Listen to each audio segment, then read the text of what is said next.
नमस्कार साथियों। अब ये इन प्रश्नों को हम लोग हल करेंगे।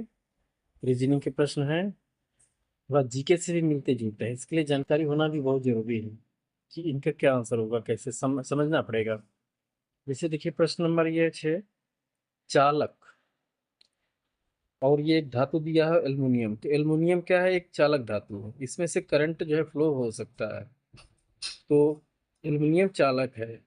तो ये चार ऑप्शन दिए हैं, इसमें से कौन सा विद्युत का रोधी है, विद्युत का कुचालक है? इसमें देखिए, चांदी में विद्युत जा सकती है, सिलिकॉन में, ये सब मेटल है, जा सकती है। ये दोनों नॉन मेटल है। इनको जो है धातु और अधातु दो तरह के पदार्थ होते हैं विद्युत प्रवाह के आधार पर। तो ये दोनों अधातु हैं। तो इन दोनों में से किसी, इनको विचार करेंगे। ग्रेफाइट अधातु है, लेकिन ग्रेफाइट में विद्युत जाती है। और अभ्रक अधातु है, लेकिन इसमें विद्युत नहीं जाती है। तो ये विद्युत रोधी है।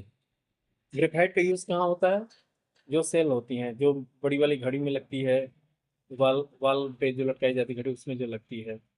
और एक जो रेडियो होती है, रेडियो में भी लगती है ये। तो ग्रेफाइट एक ब्लैक रंग की छड़ होती है उसमें। उसकी एक तरफ प्लस एक तरफ माइनस बनाते हैं। तो ये ग्रेफाइट भी विद्युत की सुचालक है। कुछ लोग गलत फहमी में आके इसको जो है कुचालक बना देते हैं। तो इसी प्रश्न को कई तरीके से कहीं कहीं पूछा जाता है कि ग्रेफाइट विद्युत का सुचालक है, कुचालक है। तो इस में से सबसे सही आंसर यह है कि अभ्रक जो है विद्युत का रोधी है, यानी कि विद्युत का कुचालक है। तो यहाँ पे क्वेश्चन मार्क की जगह पे ये सी वाला आंसर सही होगा। नेक्स्ट प्रश्न देखिए, भविष्यवाणी करना। तो पीछे की बात, आगे की बात को, भविष्य आने वाली बात को बताना, उसको बोलते हैं भविष्यवाणी करना। आने वाले समय में कुछ क्या होने वाला है उसके बारे में बताना, या क्या योजना है उसके बारे में बताना।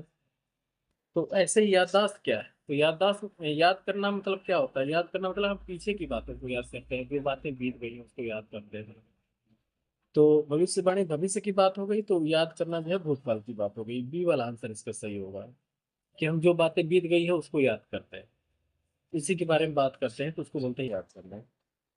ऐसे ही तीसरा है प्रश्न आपका, सूर्य, पृथ्वी, यहाँ पे क्वेश्चन मार्क दिया है, चंद्रमा। तो इसमें रिलेशन क्या है ये समझिए। पृथ्वी जो है सूर्य का ग्रह है, सूर्य के चारों तरफ चक्कर लगाती है, सूर्य से निकला हुआ पिंड है।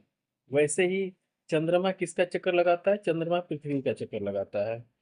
तो पृथ्वी से निकला हुआ उपग्रह है। तो यहाँ पर क्या होगा? यहाँ पे पृथ्वी होगा। पृथ्वी सूर्य का लगाती है, चंद्रमा पृथ्वी का लगाती है। तो ये बी वाला आंसर इसका सही होगा।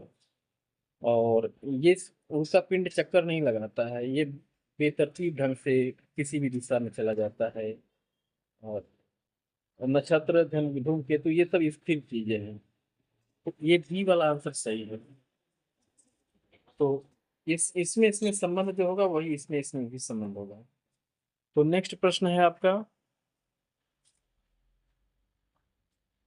प्रश्न नंबर 9। देखिए इसमें क्या कह रहा है, दयालु परोपकारी। तो ये दयालु क्या है? ये गुण है। दया करते हैं हम लोग, परोपकार करते हैं, तो दोनों सद्गुण है। वैसे ही इससे मिलता हुआ क्या है? विलापी मतलब दुखी हो जाना, दुखी होके रोना, या दुखी होके गाना, इसको विलाप करना चाहते हैं। तो इसमें से सबसे सही कौन सा है? इससे मिलता जुलता शब्द है दुखी। विलाप से प्रसन्नता नहीं मिलता है, सत्य नहीं मिलता है, क्रोध नहीं मिलता है। तो दुखी शब्द जो है विलापी शब्द से जुड़ा हुआ है। तो यहाँ पे आंसर सही होगा सी। प्रश्न नंबर 10 में देखिए क्या है, चार मीनार।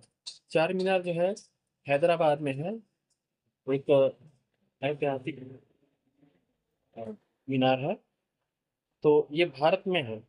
भारत में चार मीनार है। तो यहाँ पे ये देश से संबंधित पूछ रहा है कि पिरामिड किस देश में? चार मीनार का संबंध देश भारत से है। ऐसे पिरामिड का संबंध किस देश से है? तो आप लोग, बहुत फेमस चीज है ये कि पिरामिड मिस्र में पाए जाते हैं। तो इसका आंसर डी सही होगा, मिस्र। मिस्र में पिरामिड पाए जाते हैं, न तो कनाडा में, न वेटिकन में, न इंग्लैंड में। पिरामिड के लिए फेमस है ये मिस्र। तो जब राजा या रानी कोई मर जाते थे, तो उनकी जो है शव को एक बिल्डिंग बना के रखा जाता था, जिसमें हवा गुजरने का स्थान होता था, जो उस शव को लंबे समय तक सुरक्षित रख सकता था, और उस शव के साथ उस मरे हुए राजा की या व्यक्ति की जितनी पसंदीदा चीजें थी वो भी रखा जाता था। तो ऐसी जगह को पिरामिड बोलते हैं, और ये बहुत साल से ऐसे ही है, मिस्र में अभी भी है। तो उसको लोग देखने जाते हैं। ऐसे प्रश्न नंबर देखिए अगला क्या है, 11। इसमें क्या कह रहा है कि अखरोट, अखरोट जो है, जो होता है तो एक कड़ा सा कवच के अंदर होता है, उसको सेल बोलते हैं। और उसके अंदर अखरोट मुलायम सा गुदा जैसा होता है। तो कवच के अंदर जो है अखरोट होता है, ऐसे ही केला किसके अंदर होता है, तो केला भी जो है, केला का मुलायम वाला हिस्सा जो है छिलके के अंदर होता है।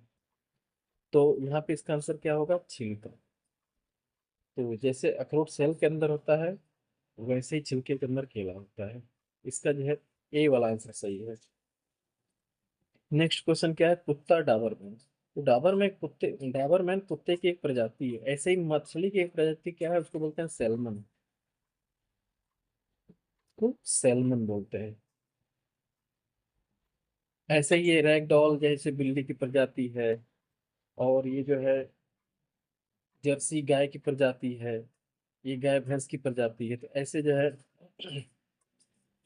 इसका सही आंसर है सैल्मन। सैल्मन एक मछली होती है, जिसे व्हेल मछली होती है, स्टारफिश मछली होती है। तो यहाँ पे पूछ रहा है कि डाबरमैन का कुत्ते से जो संबंध है, वही मछली का किससे संबंध होगा, तो मछली का संबंध सैल्मन से। अब नेक्स्ट प्रश्न देखिए, प्रश्न नंबर 13। इसमें कह रहा है कि बंदूक, बंदूक, गोली, टार्च। तो देखिए गोली भरी जाती है बंदूक में, तो टार्च में क्या भरा जाता है, टार्च में बैटरी भरा जाता है। तो इसका बी वाला आंसर सही है। टार्च में बैटरी भरा जाता है, टार्च में आग नहीं भरा जाता है, अंधकार नहीं भरा जाता है, मोमबत्ती नहीं भरी जाती है।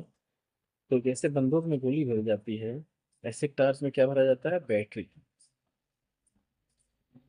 नेक्स्ट प्रश्न है, बानर। बानर क्या करता है, बड़बड़ाता है। ऊँट क्या करता है, ऊँट को आप लोग सुने होंगे, घुर, घुर, ऐसे करके आवाज करता है। ऊँट घुर घुर करता है, ऊँट की आवाज को क्या बोलते हैं, घुर घुर। ऐसे में यहाँ ये जो है बकरी की आवाज है, ये अलग अलग जानवर की आवाज है। कराहना जैसे ये जो तैयार होते हैं वो करते हैं, तो ऐसे। तो यहाँ पे मेन अब इसका मतलब है कि ऊँट की आवाज कैसे होती है, ऊँट घुर्र घुर्र करता है, घुर्र घुर्र करके जो है करता है। ऐसे ही कैट से जिस प्रकार संबंधित है फेलाइन का, तो कैट फेलाइन प्रजाति की होती है। तो ऐसे सीधे सीधे आंसर आपका डॉग जो है कैनाइन प्रजाति का होता है। ये जो है पशु होते हैं, बोवाइन, ये ये भालू होता है, एक क्वीन, और सॉरी ये भालू होता है, और साइन ये घोड़े का प्रजाति होता है। ऐसे हमें डॉग का प्रजाति क्या होता है, केनाइन। जैसे कैट का फेलाइन होता है, वैसे डॉग का क्या होता है, केनाइन। इसका सी वाला आंसर सही है। तो इस तरह से हमें प्रश्नों का सही से तार्किक रूप से जवाब देना है, कम टाइम में जवाब देना है। तो उम्मीद है कि आपको समझ में आया होगा। धन्यवाद।